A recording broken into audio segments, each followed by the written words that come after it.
Throughout the ages, people have always loved to laugh. And for residents of hectic, stressful Bangkok, it's good to know there is a weekly escape that involves a few hours of hilarity.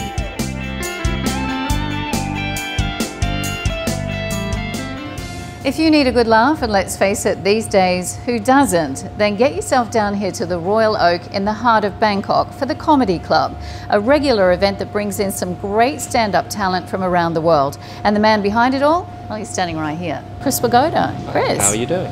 I'm really great, actually. It's great to see some really good comedy coming to the city. Yep, we have comedy shows. We don't just have stand-up, actually. We also have improv comedy. Like the show you saw was obviously improvised, so yes. We have shows every Friday, and that's really what we're trying to build here, you know, regular comedy, weekly comedy. So. And from what I've seen, the audiences are very appreciative too. Well, I mean, who doesn't like to laugh, yeah. Bottom line, and it's something which, you know, I've been doing comedy in Bangkok for some time, but it's come to the point where I think, you know, Bangkok deserves a comedy club, and we've had fantastic shows, been open for nearly 2 years now, so going great. Now, it's venues like this where you really get your experience, because, I mean, it's hard enough standing in front of an audience of people, but standing in front of an audience and making them laugh must be one of the harder things to do, I'd imagine. It isn't easy, but a lot of it is just being in touch with your audience, you know, like you have to, it's a dialogue, you know, no matter what kind of thing it is, it's always a dialogue, it's a conversation. Stand up, the attention's all on you. Improv, obviously, it's more like a team sport. It's not easy, but it's certainly a lot of fun. Hello. Anyway, everyone knows the most important skill in blogging is being able to flex your pets. And I'm the best at that, so obviously I should be the blogger for Thailand, right? And there's a few people here that agree with me.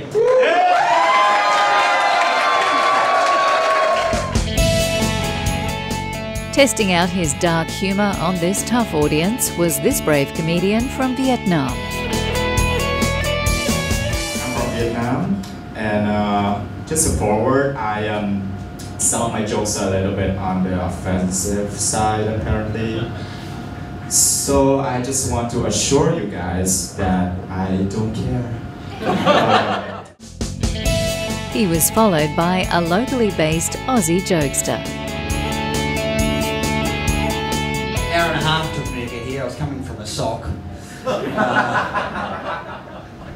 And I was making pretty good time, wasn't I? But I was in the back, and it's one of those taxis, and there's 95% of the taxis don't have the seatbelt buckle in the back seat. And so I was a bit bored, and the taxi driver had pretty good English, so I started chatting to him. I said, pick up, you know, mister, old guy, what's the story with the seatbelts? No seatbelts. You have a seatbelt, I have a seatbelt. Oh, for safety. I said, well, that's not very safe. Well, yeah, no, safe. If have accident, you go through windscreen. No witnesses. Safe for me. Welcome to... The headline act of the night was acclaimed Australian performer Darren Sanders. In Australia, he hosts his own late-night talk show. And we are now welcoming back Mark. Do you want to introduce the boys to everybody? Finally, we've got a Tonight Show in Australia. Yeah. In Bangkok, Darren regaled the audience with funny stories from his life and travels. Thank you for coming. That was a wonderful crowd, I tell you. So young. Look at you. No, you are. You're a very young crowd. I've been working on cruise ships recently. You're young. I don't know if anyone's done a cruise, but looking around, I doubt it. Apparently, before you die, that's just what you do. You think, I'm going to the rest of my family by being 90 years old, go on a cruise, and cark it halfway through. But you're young and energetic. Maybe I was wrong. So how does it feel to be back here in the City of Angels?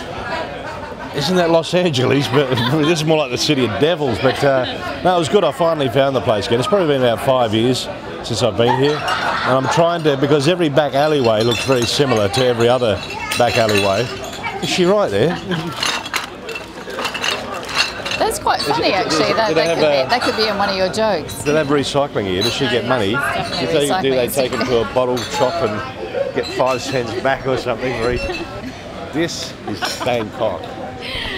Oh dear. So tell me for you, you've been doing a lot of work on cruise ships lately, haven't you? Yeah, so this is a bit of a change from that. Yeah. Well, I think the cruise ship circuit has become what maybe the old club circuit used to be like in Australia. So, unfortunately, it's a lot of live performance areas, not just comedy. Singers, bands, musos. It's all slowly becoming less and less back home. So it's good to get out and go to other places, and this is always a good test of material too, because you have so many different nationalities here. It's not, I think we had like maybe 3 Thai people in the whole show, but so again, you've got to try and cater to everybody's nationality or senses of humour, which isn't always going to work. But it's always a fun gig, and it's a good. Every place should have its own comedy club, and it's probably the last place where you get freedom of speech too. Bangkok's only dedicated English language comedy club offers shows every Friday above the Royal Oak. You can visit this Facebook page or website for more information.